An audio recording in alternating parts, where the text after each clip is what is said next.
మిత్రులారా, వార్తా కథనంపై విశ్లేషణ కార్యక్రమం టీజీటీవీ మార్నింగ్ న్యూస్ కు స్వాగతం. నేను మీ జర్నలిస్ట్ సత్య. ముందుగా రాష్ట్రంలో జరుగుతున్న రాజకీయ పరిణామాలను కనుక పరిశీలించినట్లయితే కంచె గచ్చబౌలి భూముల విషయంలో సుప్రీంకోర్టులో రాష్ట్ర ప్రభుత్వానికి చుక్కెదురైంది.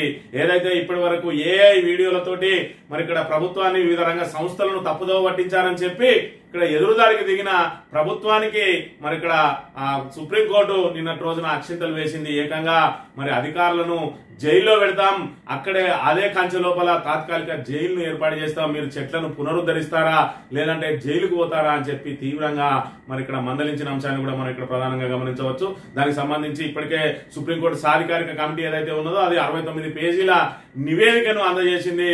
అదే విధంగా సుప్రీంకోర్టు కూడా మరి ఇక్కడ ఏదైతే మేము అది ప్రభుత్వ భూమా లేకపోతే ప్రైవేట్ భూమా, యూనివర్సిటీ భూమా, దాన్ని మీరు అభివృద్ధి చేస్తారా ఏం చేస్తారా అనే విషయాన్ని జోలికి వెళ్ళడం లేదు. 1996కు సంబంధించి సుప్రీంకోర్టు ఇచ్చిన గైడెన్స్ ఏదైతే ఉన్నదో దాన్ని ఎందుకు పాటించలేదు, మీరు నిజంగానే అభివృద్ధి చేయదలుచుకుంటే దానికి సంబంధించి ఎందుకు ముందస్తు అనుమతులు తీసుకోలేదు అని చెప్పి మరి తీవ్రంగా మందలించింది. అదేవిధంగా చెట్లను కనుక మీరు ఏదైతే 100 ఎకరాల్లో ఇప్పటి వరకు 1560 వివిధ అరుదైన వృక్షాలను మరి వాటిని తొలగించినట్టు ఇప్పటికే సుప్రీంకోర్టు సాధికారిక కమిటీ నివేదిక ఇచ్చిన నేపథ్యంలో మరి ఇక్కడ ఏదైతే ప్రభుత్వానికి మరో 4 వారాల సమయం ఇచ్చింది. ఆ 4 వారాలలో మీరు పునరుద్ధరణకు ఏం చర్యలు తీసుకుంటా ఉన్నారు, వన్యప్రాణులను ఏ విధంగా కాపాడుతారనే దానికి సంబంధించిన వివరాలతోటి రావాలని, లేదంటే ఖచ్చితంగా జైల్లో పెడతాం, ఎంతమంది అధికారులు జైలుకు పోతారో కూడా తెలియదని చెప్పి కోర్టు చేసిన ఘాటు వ్యాఖ్యలు అయితే మరి ఇక్కడ ప్రభుత్వానికి పెద్ద ఎత్తున మరి దీంతో పరాభవం జరిగిందని చెప్పవచ్చు.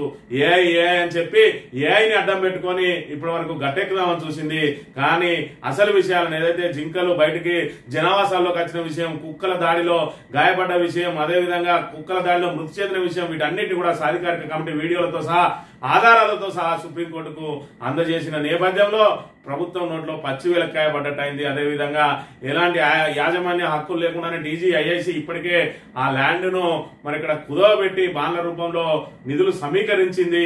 మరి ఇప్పుడు దానికి సంబంధించి ఏ విధంగా దీని నుంచి గట్టెక్కాలి, ఏ విధంగా ఈ పరాభవం నుంచి బయటపడాలని చెప్పి ప్రయత్నం చేస్తూ ఉంటుంది. నేను రోజున శ్రీధర్ బాబు ఇంకా కూడా ఏఐని అడ్డం పెట్టుకొని మరి ఇక్కడ ఏదైతే ప్రజల దృష్టిని మరల్చే ప్రయత్నం చేస్తా ఉన్నాడు.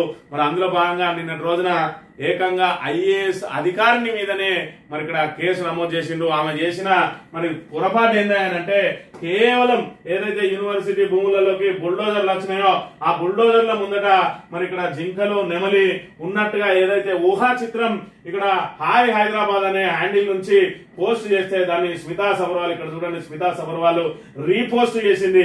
ఈ రీపోస్ట్ చేస్తే ఇది మొత్తం ప్రజలను తప్పుదో పట్టించే విధంగా ఉన్నది అని చెప్పి మరి ఇక్కడ ఆల్రెడీ చెప్పింది గిబ్లీ స్టోరీ అని. ఈ గిబ్లీ అని కొత్తగా వచ్చింది. ఏ ఫోటో పెట్టినా కూడా దాన్ని ఈ రకంగా యానిమేషన్ రూపంలో మరి అది ఆ ఫోటోను ఇక్కడ తయారు చేసి ఇస్తుంది. ఇది AI ఫోటో అని చెప్పి తెలిసే పెట్టింది. ఇదేంటి వాస్తవాన్ని వక్రీకరించడం లేదు.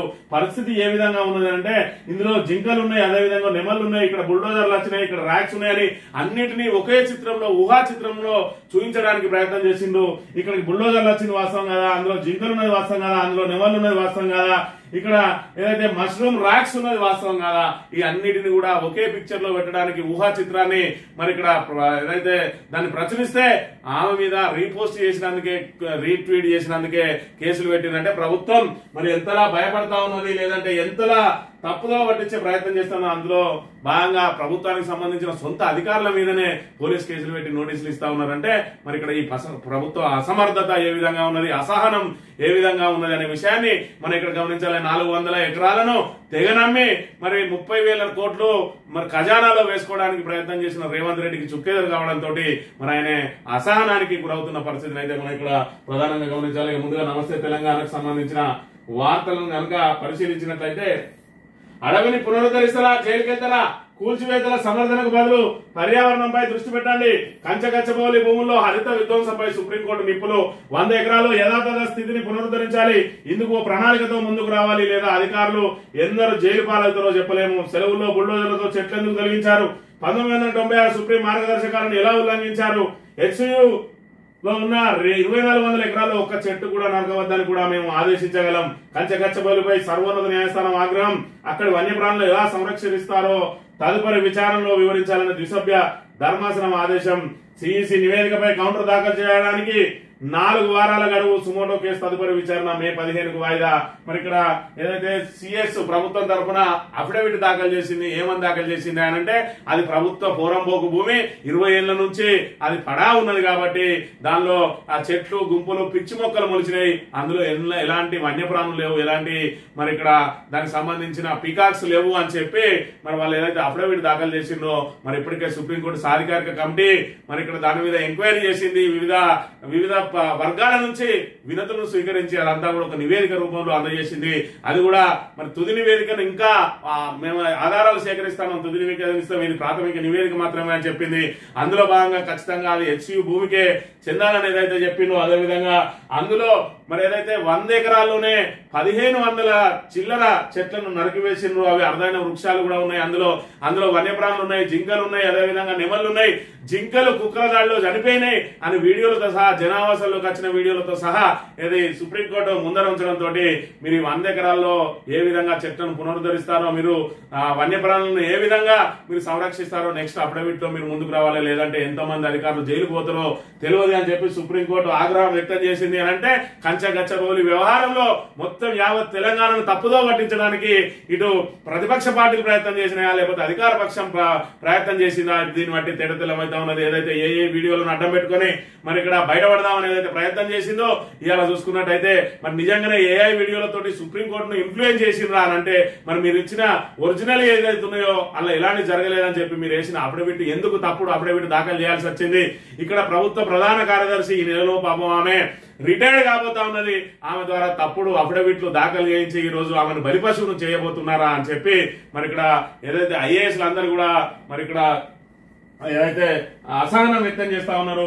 ఒకవైపు మరి సిఎస్ ను ఆ రకంగా ఇరికిచ్చిండ్రు, మరో ఏదైతే ఐఏఎస్ ను ఇక్కడ స్మితా సబర్వాల్ కు పోలీసుల నోటీసులట. ఎస్యూపై వైరల్ అవుతున్న ఏఐ గిబ్లీ ఫోటోను రీట్వీట్ చేశారని అభియోగం. ఇకపై కార్టూనిస్టుల పైన కేసు పెడతారో ఏమో. సౌత్ ఫస్ట్ ఎడిటర్ అనూష రవిసుధని అంటే ఆమె కూడా చెప్పింది. ఇప్పుడు ఇక్కడ ఏదైతే స్మితా సబర్వాల్ రీట్వీట్ చేసిందో ఇందులో మీకు ఏం తప్పు కనబడ్డది, ఇది గిబ్లీ ఫోటోకు సంబంధించి బుల్డోజర్లు వచ్చింది వాస్తవం కాదా, ఇది ఎస్సీ భూములను కాపాడాలని చెప్తాను మీకు ఏం కనబడ్డది. రేపు కార్టూనిస్ట్ ఊహానిష్ట ఏదైతే ఊహాజనిత చిత్రాలను కార్టూన్ గా వేస్తారు, మీరు వాటిని కూడా ప్రజలను తప్పుదో పట్టేయడానికి చేసిండు కార్టూన్ ఇదంతా కూడా అని చెప్పి కార్టూనిస్టుల మీద కూడా కేసులు పెడతారా? మరి కార్టూనిస్టులు వాస్తవంగా ఫోటో తీసి పెడతారా? మరి ఇది ఎంతవరకు సమంజసం? ప్రభుత్వానికి ఇంత ఏదైతే అభద్రతా భావానికి గురి కావడం ఎంతవరకు సమంజసం అని చెప్పి ఆమె ప్రశ్నించిన అంశాన్ని కూడా మనం ఇక్కడ ప్రధానంగా గమనించాలి. ఇక్కడ చూసుకున్నట్టయితే అక్కడ ఆర్థిక దోపిడీ కంచగచ్చబౌలి భూములపై నివేదికలో స్పష్టం చేసిన కేంద్ర సాధికారిక కమిటీ 400 ఎకరాల తాకట్టు వేలంపై స్టే విధించాలి, చట్టాల ఉల్లంఘన అక్రమాలపై విచారించాలి, మార్గదర్శకాలను కావాలి, పర్యావరణ విధ్వంసం మినహాయింపుల మాటన అనేక చెట్ల నరికివేత వ్యతిరేకతను అడ్డుకునేందుకు పోలీస్ ఆపరేషన్, వర్సిటీ భూముల్లో అరుదైన జీవ వైవిధ్యం శిలలు, రికార్డుల ప్రకారం 400 ఎకరాలు హెచ్సియువే, టీజీఐఏసీకి ఇంకా యాజమాన్య హక్కు రాలేదు, పీసీబీ సిఎఫ్ఈ అనుమతులు రద్దు చేయాలి, ఖాళీ భూములను సున్నిత జోన్లుగా గుర్తించాలి. సర్వోన్నత న్యాయస్థానానికి సమర్పించిన 69 పేజీల నివేదికలో కేంద్ర సాధికారిక కమిటీ 4 వారాల్లో తుది నివేదిక ఇస్తామని వెల్లడి. మరి ఇక్కడ ఏదైతే సుప్రీంకోర్టు సాధికారిక కమిటీ ఏదైతే వచ్చిందో ఆ సాధికారిక కమిటీ కూడా నివేదిక 69 పేజీల నివేదిక ఇచ్చింది. ఏమని ఇచ్చింది అని అంటే అక్కడ ఆర్థిక దోపిడీ జరగబోతా ఉన్నది, 400 ఎకరాల తాకట్టు, అదే విధంగా ఆ తర్వాత దాన్ని వేలం చేయడానికి ఏదైతే ప్రయత్నం చేస్తున్నదో ప్రభుత్వం దాని మీద స్టే విధించాలని చెప్పి మరి ఇక్కడ సుప్రీంకోర్టుకు నివేదించింది. అదే విధంగా చట్టాల ఉల్లంఘన అక్రమాలపై కూడా విచారించాలి, మార్గదర్శకాలు కాదని పర్యావరణాన్ని విధ్వంసం చేసిందట. వర్సిటీ భూముల్లో అరుదైన జీవ వైవిధ్యం ఉన్నది, శిలలు ఉన్నాయి, అదే విధంగా వన్యప్రాణులు ఉన్నాయని చెప్పి తన నివేదికలో పేర్కొన్నది. మినహాయింపుల మాటన అనేక చెట్లను నరికివేసిండ్రు. ఆ చెట్లు ఏదైతే మరి ఇక్కడ ఏదైతే అరుదైన వృక్షాలు ఉన్నాయి, అరుదైన జీవ వైవిధ్యం ఉన్నది, దాన్ని కాపాడాల్సిన బాధ్యత సుప్రీంకోర్టుదే అని చెప్పి నివేదిక చెప్పిన పరిస్థితిని కూడా మనం ఇక్కడ ప్రధానంగా గమనించాలి. అడవులు పోలిన ప్రాంతాల విషయంలో సుప్రీంకోర్టు ఇచ్చిన మార్గదర్శకాలకు తిలోదకాలిచ్చి పర్యావరణ విధ్వంసానికి పాల్పడ్డారు. ఈ క్రమంలో చట్టాలను కూడా ఉల్లంఘించారు. ఉద్దేశపూర్వకంగానే పర్యావరణ అనుమతులు తీసుకోవద్దని రాష్ట్ర కాలుష్య నియంత్రణ మండలి సిఎఫ్ఈ కన్సల్టెంట్ ఫర్ ఎస్టాబ్లిష్మెంట్ అనుమతి తీసుకున్నారు. మినహాయింపు ఉన్న చెట్ల మాటన అన్ని రకాల చెట్లను బుల్డోజర్లతో నేనమట్టం చేసిండ్రు. మరి జేసీబీలకు బుల్డోజర్లకు తేడా చెప్పి నిన్న రోజున రేవంత్ రెడ్డి మాట్లాడిండు. జేసీబీలా లేకపోతే చైన్ మిషన్ లా కాదు, దేన్నైనా బుల్డోజ్ చేసేదాన్ని బుల్డోజర్ అంటారు. బుల్డోజర్ అంటే రెండు చైన్లు పెట్టుకుని ముందట మరి ఏదైతే బ్లేడ్ పెట్టుకుని దాన్నే బుల్డోజర్ అంటాడని చెప్పి మన ఏదైతే రేవంత్ రెడ్డి సారు మరి ఆయన ఎందుకంటే అత్యంత ఉన్నత విద్యావంతుడు కాబట్టి ఆయనకు బుల్డోజర్ అంటే ఒక బుల్డోజరే. ఏదైతే బుల్ చేస్తే ప్రతిదాన్ని బుల్డోజరే అంటారు. నువ్వు దాన్ని జేసీబీ తోటి బుల్ చేసినవా, పెద్ద మిషన్ తోటి చేసినవా, 200 మిషన్ తోటి చేసినవా అనేది కాదు. ఇలా సుప్రీంకోర్టుకి ఇచ్చిన నివేదికలనే మరి ఇక్కడ బుల్డోజర్ అనే పదం వాడినరు. ఆ చెట్లను అన్ని రకాల చెట్లను బుల్డోజర్లతో నీలమట్టం చేసిండ్రు. మరి ఇక్కడ మీరు ఏదైతే ఏఐ తోటి చేసిండ్రు అని చెప్పి మీరు ఆ తప్పుడు కేసులు పెడతా ఉన్నారో ఇలా సుప్రీంకోర్టును ఎందుకు మరి మీరు దాన్ని ఒప్పించలేకపోయినారు? ఇవన్నీ కూడా ఇలా ఏం లేదు, జీవ వైవిధ్యం లేదు, చెట్టు లేవు, వన్యమృగాలు లేవు, పికాక్స్ లేవు, ఆ లేక్స్ లేవు, రాక్స్ లేవు అని చెప్పి మరి ఎందుకు నిరూపించలేకపోయారు? అక్కడ 144 సెక్షన్ లాగా విధించి పూర్తిగా మీడియాను మరి పర్యావరణవేత్తలను ఎవరికి లోపలికి అనుమతించకుండా చెట్లన్నీ కూడా విధ్వంసం చేసిండ్రు. ఈరోజు సుప్రీంకోర్టే కల్పించుకోకపోయి ఉంటే ఇప్పటికి 400 ఎకరాలు పూర్తిగా మరి నీలమట్టం అయ్యేటి, 400 ఎకరాల్లో ఉన్న వృక్ష జాతి అంతా కూడా అదే విధంగా వన్యప్రాణులన్నీ కూడా చెల్లా చెదురు అయిపోయేటి. ఇప్పటికే పాపం కుక్కల దాడిలో జింకలు రోజుకో జింక చనిపోతున్న అంశాన్ని అయితే మనం చూస్తా ఉన్నాం.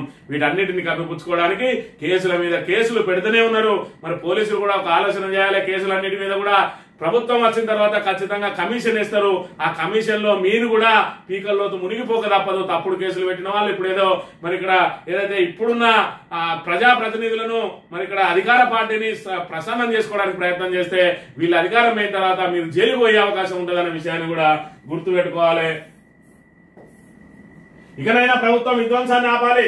సుప్రీంకోర్టు తీర్పును స్వాగతిస్తున్న వన్యప్రాణుల పాలన విలన్ రేవంత్ రెడ్డి 400 ఎకరాలను కాపాడేందుకు కృషి చేసిన అందరికీ ధన్యవాదాలు. BRS working president KTR. ఇలా మరి ఇక్కడ ఏదైతే ఈ ప్రకృతి విధ్వంసాన్ని అరికట్టడంలో విద్యార్థుల పాత్ర ఎంత ఉన్నదో దాని వెనుక బీఆర్ఎస్ పాత్ర కూడా అంతే ఉన్నది. మరి ముందుగా ఏదైతే దీన్ని ఇక్కడ మొట్టమొదలు ఈ అంశాన్ని బీఆర్ఎస్ నెత్తికెత్తుకోలేదు. ఎందుకంటే బీఆర్ఎస్ నెత్తికెత్తుకుంటే ఖచ్చితంగా దాన్ని రాజకీయం కోసం అని చెప్పి మరి ఇక్కడ ప్రభుత్వం తప్పుదారి పట్టించే ప్రయత్నం ఉంటది. విద్యార్థుల నుంచి రెవల్యూషన్ వచ్చే వరకు కూడా వేచి చూసింది బీఆర్ఎస్. విద్యార్థుల నుంచి రెవల్యూషన్ వచ్చి విద్యార్థులు నిరసన తెలియజేసి వాళ్ళ మీద లాఠీ చార్జీలు కూడా వెనుకాడకపోయిన తర్వాత అప్పుడు బీఆర్ఎస్ రంగంలోకి దూకింది. అయినా యూనివర్సిటీ వద్దకు వెళ్లకుండానే సోషల్ మీడియా ద్వారా మరి పూర్తి స్థాయిలో ఆ అంశాన్ని కళ్ళగట్టినట్టు రాష్ట్రంతో పాటు దేశ ప్రజలందరికీ కూడా వివరించింది. మరి అనేక మంది సెలబ్రిటీలు కూడా ఈ ఎస్యూ భూములను కాపాడాలి, సేవ్ ఎస్యూ అని చెప్పి అనేక పోస్టులు పెట్టిండ్రు. అందరూ కూడా స్పందించిండ్రు. ఇలా పర్యావరణ ప్రేమికులందరూ కూడా మరి ఈ 400 ఎకరాలను కాపాడుకోవడానికి పరితపించిన అంశాన్ని మనం గమనించాలి. వారందరికీ కూడా మరి ఇక్కడ ఆయన కృతజ్ఞతలు ధన్యవాదాలు తెలియజేసిండ్రు. సుప్రీంకోర్టును స్వాగతిస్తున్నామని చెప్పి కేటీఆర్ చెప్తే సుప్రీంకోర్టు సర్కారుకు చెప్పబెట్టు అని చెప్పి ఇక్కడ హరీష్ రావు గారు ఎక్స్ లో పోస్ట్ చేసిన అంశాన్ని మనం ఇక్కడ ప్రధానంగా గమనించాలి. ఇక హామీలపై నిలదీస్తే లాఠీ చార్జ్, మంత్రి పర్యటనలో పోలీసుల జులుం, షాదీ ముబారక్, కళ్యాణ్ లక్ష్మి చెక్కుల పంపిణీలో ఉద్రిక్తత, తులం బంగారం ఏమైందని జూపల్లిని నిలదీసిన ఎమ్మెల్యే వేముల. మరి ఇక్కడ ఏదైతే కళ్యాణ లక్ష్మికి సంబంధించి ప్రజలను ఏ విధంగా ఏమార్చిరో మనం చూసినాం.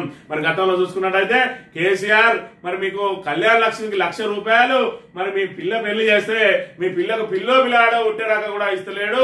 మేము వచ్చినాక చూడు మీరు లగ్గం కోడ్ పెట్టంగానే అప్లై చేసుకోండి, మేము పెళ్లి పందిల్ని తులం బంగారం ₹1,00,000 ఇస్తామని చెప్పి ప్రజలను ఏమార్చి మోసం చేసి అధికారంలోకి వచ్చిన రేవంత్ రెడ్డి ప్రభుత్వం ఈ రోజు ఆ కళ్యాణ లక్ష్మి చెక్కులన్నా మరి సరైన సమయంలో ఇస్తా ఉన్నారు. అంటే ఆ 16 నెలల నుంచి ఇప్పటి వరకు ఇచ్చిన దాఖలాలు లేవు.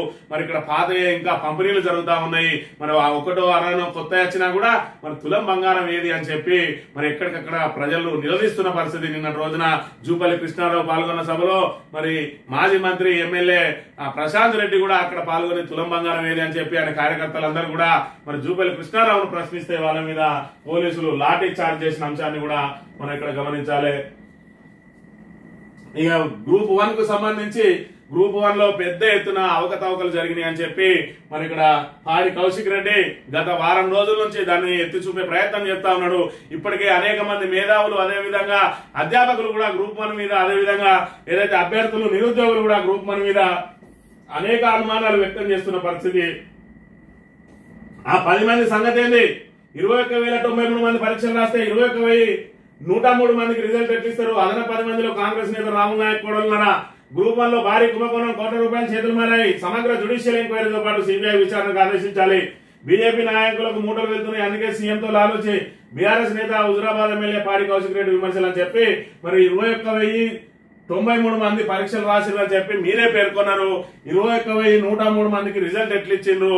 మరి ఇక్కడ ఏదైతే రాములు నాయక్ సంబంధించి మరి ఎస్టీ కోటాలో ఆమె మరి ఫస్ట్ ర్యాంక్ ఎట్లా సాధించింది, మరి ఆమె కూడా ఈ 10 మందిలో ఉన్నదా అని చెప్పి మరి ఇక్కడ ప్రశ్నిస్తున్న పరిస్థితి. మరోవైపు దీని మీద ఖచ్చితంగా జ్యుడిషియల్ ఎంక్వైరీ వేయాలి, లేదంటే సిబిఐకి అప్పగించాలి.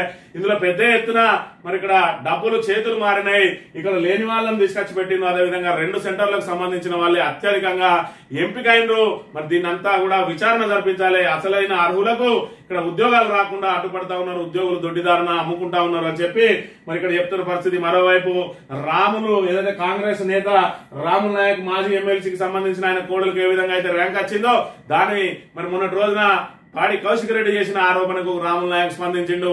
నా కోడలు మరి ఇక్కడ ఉన్నత విద్యావంతురాలు, ఆమె చదువుల తల్లి సరస్వతి అని మరి ఇక్కడ ఏదైతే ఎస్ఎస్సీలో 600కు 547 మార్కులు వచ్చినాయని ఆమె 18 గంటలు చదువుతుందని చెప్పింది. మరి అలా కోడలు చూసుకున్నట్టయితే ఒక ఇంటర్వ్యూలో నేను రోజుకు 5 గంటలు చదివినా అని చెప్పింది. మరి వాళ్ళిద్దరికే కలపలేదు. మరి ఇక్కడ ఖచ్చితంగా ఆమె ఎగ్జామ్ రాసిందా, ఈ 10 మందిలో ఉన్నదా అని చెప్పి మరి ఇక్కడ సందేహాన్ని లేవనెత్తిండు ఇక్కడ పాడి కౌశిక్ రెడ్డి అనే విషయాన్ని మనం గమనించాలి. ఏది ఏమైనా కూడా గ్రూప్ 1 మీద నీడలు అలుముకుంటా ఉన్నాయి. ఖచ్చితంగా గ్రూప్ 1 ఏదైతే సందేహాలు ఉన్నాయో వాటిని నివృత్తి చేయాల్సిన బాధ్యత ఇటు టీజీపీఎస్సీ మీద, అదేవిధంగా ఇటు ప్రభుత్వం మీద ఉన్నదనే విషయాన్ని మనం ఇక్కడ గమనించాలి. ఇక తడిసిన ధాన్యం ఏది పరిహారం? వడగళ్ల బాధితులకు ప్రభుత్వం తక్షణమే ఆదుకోవాలి. నష్టమైన ప్రతి ఎకరానికి 50,000 చొప్పున చెల్లించాలి. సూర్యాపేట దందాలపల్లి రహదారిపై రాస్తారోకో మరి ఇక్కడ తడిసిన ధాన్యానికి సంబంధించి, అదేవిధంగా నేలమట్టమైన ధాన్యానికి సంబంధించి మరి ఇక్కడ ప్రభుత్వం నుంచి స్పందన లేదు. దానికి ఖచ్చితంగా నష్టపరిహారం చెల్లించాలని చెప్పి మరి ఇక్కడ డిమాండ్ చేస్తున్న పరిస్థితి. మరోవైపు చూసుకున్నట్టయితే ఇక్కడ మంథని నియోజకవర్గానికి సంబంధించి కూడా ఇక్కడ పూర్తి స్థాయిలో పంటలు దెబ్బతిన్న పరిస్థితిని మనం ఇక్కడ చూడాలి. ముత్తారం మండలంలో చూసుకున్నట్టయితే మండలంలో 2 గంటల పాటు కురిసిన భారీ ఈదురుగాలులు రాళ్లవారంతో భారీ నష్టం వాటిల్లింది. సీడ్ రైతులను అతలాకుతలం చేసింది. 2 రోజుల్లో కోతల సమయం ఉండగా మంగళవారం రాత్రి కురిసిన వర్షం సీడ్ రైతులకు తీవ్ర నష్టాన్ని మిగిల్చింది. ఓడేడు, అలిసిరాంపూర్, ముత్తారం, ఖమ్మంపల్లి, పార్పల్లి గ్రామాలలో సుమారుగా 6,000 ఎకరాల్లో సీడ్ పంటను సాగు చేస్తే 4,000 ఎకరాల్లో పంట నీలమట్టమైంది. 2 రోజుల్లో పంటను కోసి సీడ్ కంపెనీకి ఇచ్చే సమయంలో వర్షం నట్టేయడం ఉంచింది. ఎకరానికి సుమారుగా 1,50,000 ఆదాయాన్ని పొందే అవకాశం ఉండేది. కనీసం 10,000 ఆదాయం కూడా వచ్చే పరిస్థితి లేదని చెప్పి రైతులు ఆవేదన వ్యక్తం చేస్తా ఉన్నారట. ఇక్కడ అడవి శ్రీరాంపూర్ కు సంబంధించిన నామిని ప్రశాంత్ ఏం చెప్తా ఉన్నాడంటే సీడ్ కంపెనీల ద్వారా రైతులకు అధిక దిగుబడి వస్తుందని 5 ఎకరాల్లో సాగు చేశా. కోతకొచ్చే సమయంలో రాళ్లవాన నష్టం చేసింది. 1,000 రూపాయల కూలీలు పెట్టి సీడ్ కంపెనీ వారు చెప్పిన విధంగా చేస్తే రాళ్లవాన పంటను నాశనం చేశాయి. దీంతో సుమారుగా 6 లక్షల నష్టం వాటిల్లింది. ప్రభుత్వం ఆదుకోవాలని చెప్పి దైగంటి సంతోష్ అడవి శ్రీరాంపూర్ ఆయన చెప్తున్న సీడ్ కంపెనీ ద్వారా ఆడామంగా పంటలను సాగు చేసి ఆ చేతికంటే సమయంలో రాళ్లవాన నష్టం చేసింది. ప్రభుత్వమే ఆదుకోవాలి. సీడ్ కంపెనీ వారు ఆదిలాబాద్ జిల్లాలో నష్టపరిహారం ఇచ్చిన విధంగా ఇక్కడ కూడా ఇచ్చేలా ప్రభుత్వం ఒత్తిడి చేయాలి. మరి సీడ్ కంపెనీ అన్నా నష్టపరిహారం ఇవ్వాలి, లేదంటే ప్రభుత్వం అన్నా నష్టపరిహారం ఇవ్వాలని చెప్పి మరి ఇక్కడ రైతులు ఆవేదన వ్యక్తం చేస్తా ఉన్నాడు. మరి ఇక్కడ శాసనసభ్యుడు మాత్రం మరి ఆయనకి ఇక్కడ ఆ నియోజకవర్గానికి తిరగడానికి సమయం దొరకది. మరి రైతుల పరిస్థితిని ఇక్కడ ఉన్న స్థానిక నాయకులన్నా ఆయన దృష్టికి తీసుకుపోతారా అంటే స్థానిక నాయకులు బీఆర్ఎస్ వాళ్ళు ఏం పోస్టులు పెడతారు, ఏ బీఆర్ఎస్ నాయకుల మీద ఎక్కడ కేసు పెట్టియాలి, మరి ఇక్కడ ఫలానా ఎస్ఐ సార్ మా మాట ఇంటలేడు, ఫలానా ఎస్ఐ మా సార్ మా మాట ఇంటలేడు అంటే ఇక నేను ఏదైతే ప్రభుత్వ పనులలో మరి తలమునకలై ఉన్నా కూడా నా తమ్ముడు ఇక్కడ మిమ్మల్ని అందరినీ చూస్తాడంటే ఇక తమ్ముడు వస్తాడు, తమ్ముడు వచ్చి ఏం చేస్తాడా అంటే మరి ఇవాళ మన మీద ఎవరు స్టేట్మెంట్ ఇచ్చిండు, నిన్న మన మీద ఎవరు స్టేట్మెంట్ ఇచ్చిండు, అన్ని ఏ కేసులు ఇరికియాలి, మరి ఈఎస్ఐ ఎట్లా పని చేస్తాడు, ఐఎస్ఐ ఎట్లా పని చేస్తాడు, మనం చెప్పిన వాళ్ళ మీద కేసులు పెడతాడా లేదా, మనం చెప్పిన వాళ్ళని తీసుకుపోయి లోపల ఎత్తాడా లేదా, ఇవే చూస్తారు తప్ప మరి రైతులకు సాగునీరు అందుతుందా, మరి ప్రజలకు తాగునీరు అందుతున్నాయా, మరి సంక్షేమ పథకాలు వస్తానయా, పాపం రైతులు నట్టేట మునిగిండ్రు. మరి వీళ్ళకు ప్రభుత్వం నుంచి సాయం అందించేందుకు ప్రభుత్వాలని అధికారులను సర్వేకు పంపించి నష్టపరిహారం మీద అంచనా వేద్దామన్న సోయి ఇటు మంత్రి గాని మంత్రి తమ్ముడికి గాని లేదు. ఏమైనా బీఆర్ఎస్ నాయకుల మీద ఎట్ల కేసులు పెట్టిద్దామన్న సోయి తప్ప వీళ్ళకు ప్రజల సమస్యలను పరిష్కరించే సోయి లేదనే విషయాన్ని మనం ఇక్కడ ప్రధానంగా గమనించాలి. ఇక ఇప్పటికే రాలిన మట్టిపూరు 476 మరో రైతు ఆత్మహత్య సాగు నష్టాలతో అప్పులపాలని చెప్పి మరి ఇక్కడ రైతన్నుల దుస్థితి చూసినట్టయితే ఏ విధంగా ఉన్నది.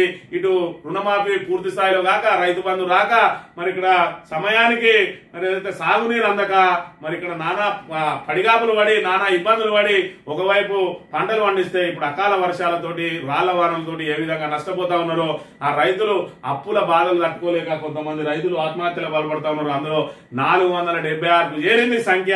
మరి ఇక్కడ కాంగ్రెస్ ప్రభుత్వం ఏర్పడ్డప్పటి నుంచి అనే విషయాన్ని మనం ఇక్కడ ప్రధానంగా గమనించాలి.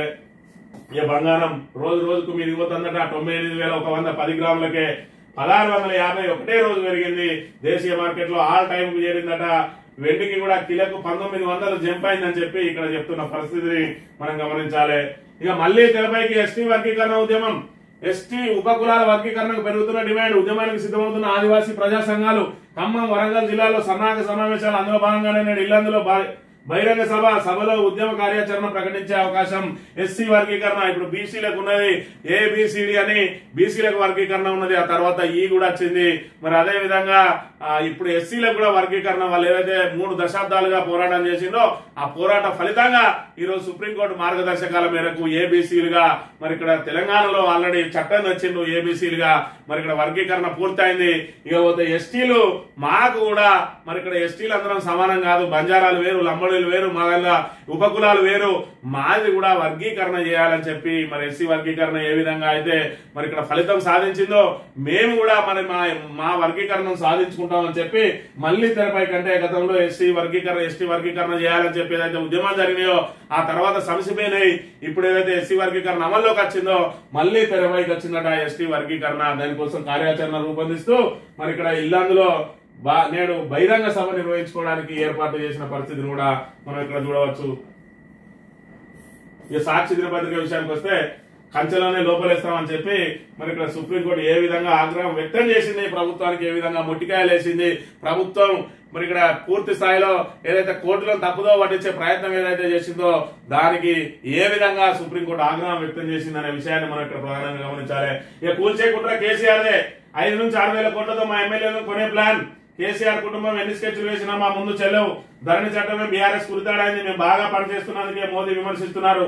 చాలా బాగా పనిచేస్తున్నారు. ఏ పల్లె పోయి అడిగినా మరి మీ పనితీరు గురించి ఇక అది మాటల్లో చెప్పవలసిన కాదు, అది టీవీలలో లేదంటే మరి యూట్యూబ్ ఛానళ్లలో అయితే మీరు కేసులు పెట్టు తప్ప మరి అంత పెద్ద ఎత్తున ఉంటానది మీ గురించి చెప్పేది. మరి ఇక్కడ చెప్తే మాటలు జరగవు, మన చెప్తే రామాయణం అంతా వింటే భారతం అంతా ఉంటది. మీరు చేసిన పనులను మరి ఇక్కడ కేసీఆర్ కూల్చే కుట్రనే కనుక చేసి ఉంటే మీరు 10 మంది బీఆర్ఎస్ ఎమ్మెల్యేలను ఏ విధంగా కొనుగోలు చేసిండ్రు. మరి ఇక్కడ మీరు కొనుగోలు చేసిన వాళ్ళు రేపో మాపో మరి ఇక్కడ ఉప ఎన్నికలను ఎదుర్కోబోతా ఉన్నారు.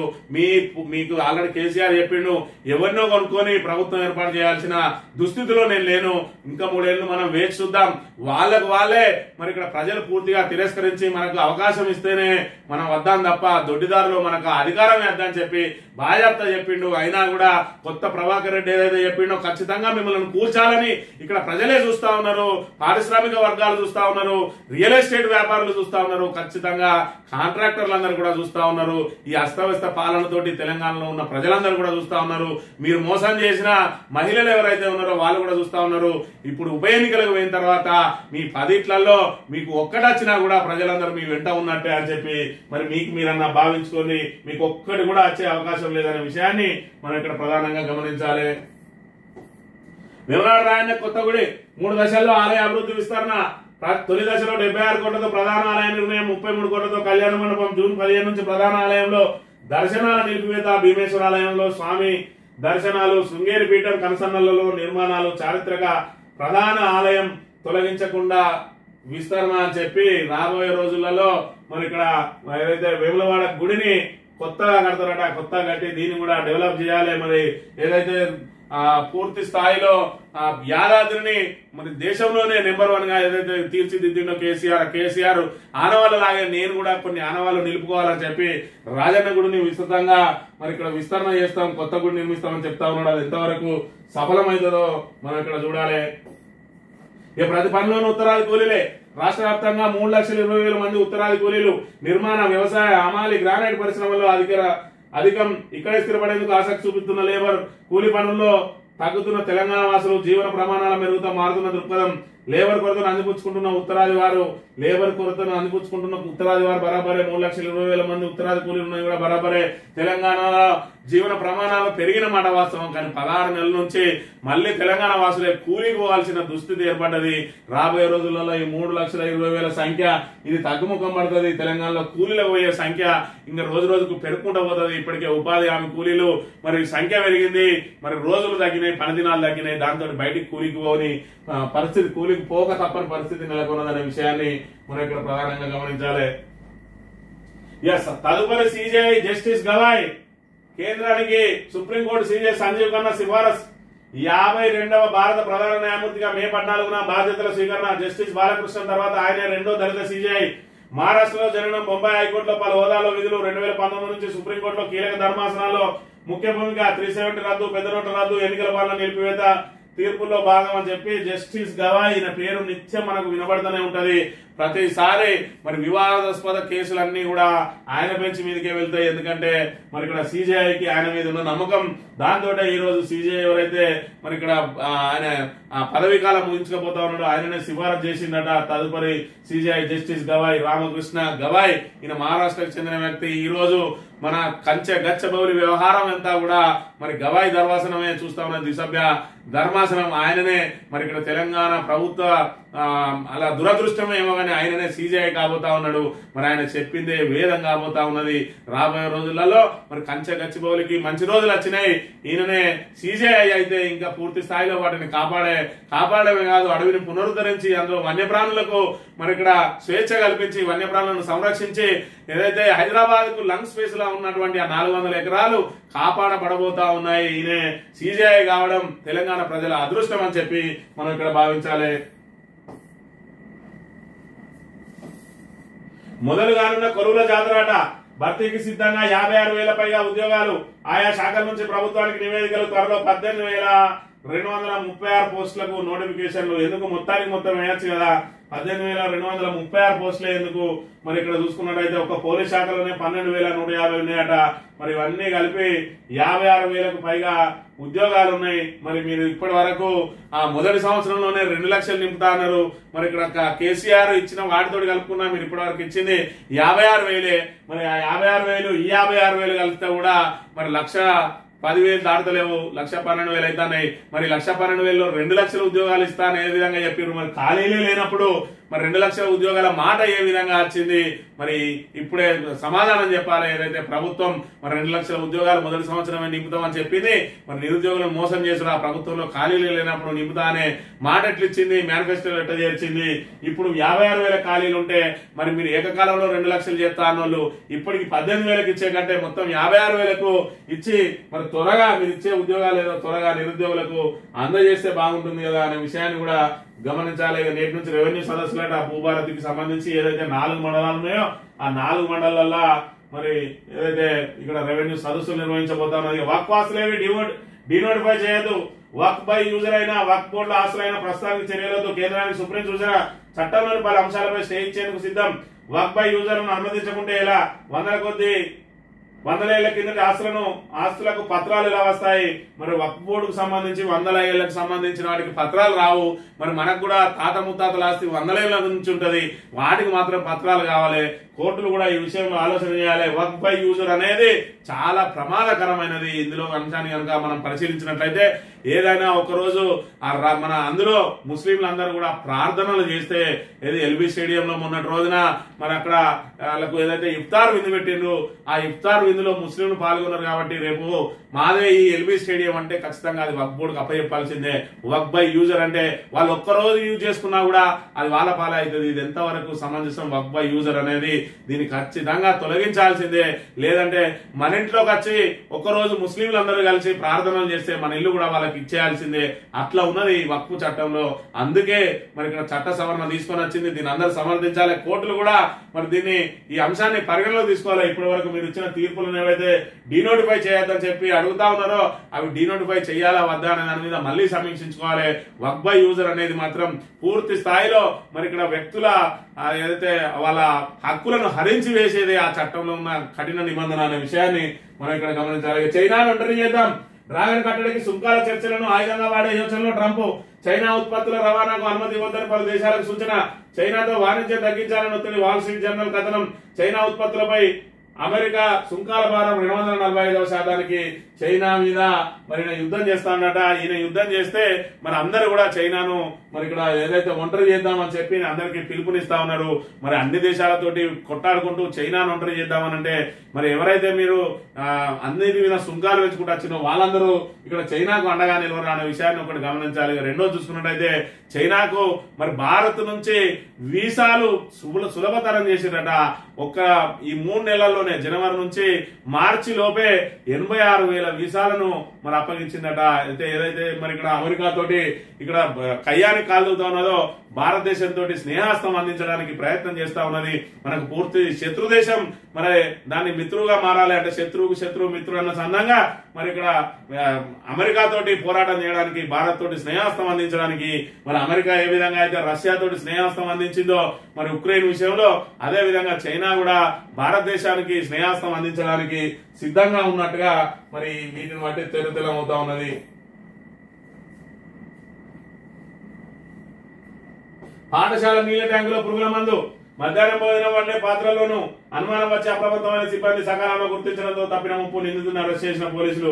ఇలాంటి విధవలు చేయబట్టే మరి ఇక్కడ ఏదైతే చిన్నపిల్లల భవిష్యత్తు కూడా ఏ విధంగా ఉంటుందో, అసలు ఎవరిని నమ్మాలి ఎవరిని నమ్మద్దు, ఆ సమాజంలో మరి ఇక్కడ ఇలాంటి చీడ పురుగులను ఎక్కడికక్కడ ఏరేయాల్సిన అవసరం ఉన్నది. వాటిని ఏదైతే నీళ్ల ట్యాంకులు కలిపిండో వాళ్ళందరూ కూడా సిబ్బంది గమనించి ఉండకపోతే ఎంత ప్రాణ నష్టం జరిగేదనే విషయాన్ని ఇక్కడ మనం గమనించాలి. ఈనాడు దినపత్రిక విషయానికి వస్తే ఆ 100 ఎకరాల్లో మరి పూర్వస్థితిని పునరుద్ధరించండి అంటే అడవిని పునరుద్ధరించండి అని చెప్పిన పరిస్థితి.